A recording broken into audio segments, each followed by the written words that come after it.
Аллах Таала жакшы амал кылгандарды мактаган аяттардын катарында Ахзаб сүрөсүнүн 35-аят «Вас-садиқина вас-садиқат» деген аят бар. Чындыкты сүйлөп жүргөн чынчыл эркектер жана чынчыл аялдар деп өзгөчө бөлүп айтат. Жана дагы башка мактагандардын арасында «Вал-мусаддиқин вал-мусаддиқат ва-закирин Аллаха кафира» көптөгөн Аллах Тааланы көп зикир кылгандар дегендер катарында ушул бизде дагы ушул азыр айтылаткан чындыкты сүйлөгөн адамдар жөнүндө дагы айткан ас-садиқин ва-садиқат. Чындыкты сүйлөп жүргөн эркектер, чынчыл болгон эркектер, чынчыл болгон аялдар а'адда лахум магфиратан ва ажран азима.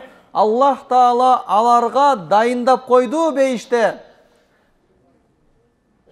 кечиримди. Аллах Таала өзүнүн кечиримин даярдады жана эсепсиз соопторду берди.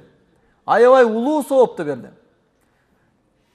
Мына ошондой чындыкты эмне үчүн Аллах Таала көптөгөн убада кылып атат? Анткени чындыкта болуш аябай оор. Мындай деген ой келиши мүмкүн. Эч ким жалганчы жокко бул жерде депчи.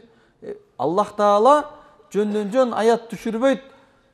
Биз колдон келишинче чындык болгонго аракет кылайлы. Кандай нерсе болуп атат? Таравих намаздарында толук келдик. Эртең куптанда чындык эмес адамдар билинип калат. Аркада 3-4 сап жок деген эсепте. Эмне деген нерсе? Бул убакта адам өзүнүн напсы менен эсептеш керек. Бекем болуш керек, ыйманында бекем болуш керек. Рамазан жана Рамазандан кийинки ай. Аллах Таала бизге Рамазан айы маусим кылып, ыйманыбызды күчөтүп алыш үчүн берди. Адамдын эки чоң душманы бар, билесиздер. Биринчиси инна шайтана ла-адувву мубин. Шайтан силерге аныгында душман. Анык душман деген. Бул шайтан суффидаты шаятин. Рамазан айында кишенделип байланган чоңдор. Рамазан айында көптөгөн күнөө кылам дегендер күнөө кыла албай калды. Кылгысы келбей калды. Анткени азгырган шайтандар орозо айы 1 ай бою байланган болчу. Бул бир. Экинчиси эмне? Адамдын напсиси. Адамдын инна нафса ла аммаратун бису. Албетте напси, адамдын напсиси жамандыкка гана буйрут. Адамдын напсиси намазга келбегенге буйрут. Адамдын напсиси жалган сүйлөнгөнгө буйрут. Адамдын напсиси кыйбат кылганга буйрут. Адамдын напсиси оңойдон акча тапканга буйрут. Жада калса рибага, сүткөрлүккө буйрут. Адамдын напсиси бирөөдөн үстүн келип, бирөөнү басмырлаганга буйрут. Адамдын напсиси Аллахка ибадат кылгандан тосот. Бирок бул напсини Аллах Таала орозону фарз кылды дагы, адам ачка жүргөн убакта адамдын напсы калуулары азайган. Орозо айында маза жүрдүк, сонун жүрдүк.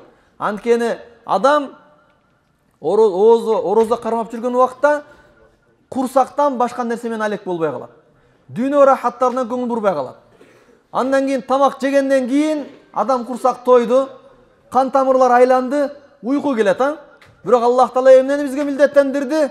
Таравих намазын милдеттендирди. Туруп, мешитке келдик дагы курсак тойгозуп эле, жата калбастан келип намаз окудук. Намазды дагы кошумча эптеп, шыр намаз окуп кетпестен хатмы Курандар болду. Аллах Тааланын зикирлери угулду, түнү дагы ибадаттар болду ушун менен. Мына бул нерсе бизди көндүрдү ибадатка. Эми ушул нерсе менен дайым кетейли. Ушул нерсебизде чындык болойлу. Пайгамбарыбыз Мухаммад Мустафа саллаллаху алейхи ва саллям айткан: мунафыктар үчүн, эки жүздүүлөр үчүн оор эки намаз бар. Биринчиси бул баамдат намазы, экинчиси куптан намазы. Сахабалар ким куптанга же баамдатка келбесе, тиги эки жүздүү экен деп калган, мунафык деп калган. Анткени алар үчүн оор. Биз ыйманыбызда чын болойлу. Ушу таравих намазында катыштык го. Ошол сыяктуу куптан намаздарына катышайлы. Албетте бул мечитте эмес. Кайсы жерге оң келген болсо, окуңуздар, ыйманыңыздарда Аллах менен сиздин ортоңузда чындык болсун. Намазды куптан жана баамдат. Пешим намазы, асыр намазы, шам намазы ишканалардын жанындагы мечиттерде, намазканаларда болуп калышы мүмкүн. Анткени ал убакта да кээде шашылып, жолда болуп калып, кээде мына чыгам деген убакта бир жумуш менен алек болуп, жамааттан калып калышыңыздар мүмкүн. Бирок куптан намазы менен баамдат намазына эч кандай үзүр жок туугандар. Анткени баамдат намазына чыксаңыздар эч жер ачык элек болот. Эч бир ишкана, эч бир базар, эч бир нерсе жок туугандар. Болгону Аллахтын үйү гана ачык, мечит гана ачык. Куптан намазында дагы алхамдулилля бизде Кыргызстанда бардык жерде эс алуу. Эч бир жерге бата албайсыздар, Аллахтын мечити гана ачык. Бул убакта Аллах менен болгон чындык, ыйманында чын болгон адамдар гана мечитке келе алат. Эгерде сиз бул убакта телевизордун алдында, же телефондун алдында, же башка бир оюн зооктун алдында отурган болгон болсо, сиздер Аллах алдында чындыкты сүйлөгөн болбос. Сөз бизде жалган десе, бир адамды алдап койгонго гана айтылынбайт. Аллах менен болгон мамиледе чын болуңуздар. Биз ошол нерсени талап кылынат. Аллах Таала Кур'анда Мухаммад сүрөсүнүн 21 аятында айткан: "Фалау садакуллаху лакана хайрал лахум". Эгерде алар жайым чындыкта болгон болсо, алар үчүн жакшы болот эле деп Аллах Таала айтат. Аллах Таала жакшы деди, сөз түрдө жакшы бар. Аллах Таала сиздердин жана биздин кылган амалдарыбызды Аллах Таала кабыл кылсын. Такаббалаллаху минна ва минкум ва салихал амал. Жамаат, жанатан бери биз айтып аткан нерсе чындыкта болуш керек, чындыкта болуш керек дегенди пайгамбарыбыз Мухаммад Мустафа саллаллаху алейхи ва саллям аябай сонун кылып сиздерге ушинтип айтат: "Инна сидqa yahdi ilal bir wa innal birra yahdi ilal janna wa innar rajula la yastuqu hatta yuktabu indallaha siddiqa." Чындыгында чынчылдык, дайым туура сүйлөгөндүк, дайым туура жүргөндүк бул жакшылыкка гана баштайт. Жакшылыкка гана алып барат. Жана албетте жакшылык жаннатка алып барат.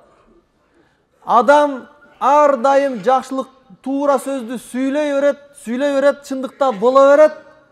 Анын артында кыяматта Аллах Тааларды чынчылдардын катарына жазып коет.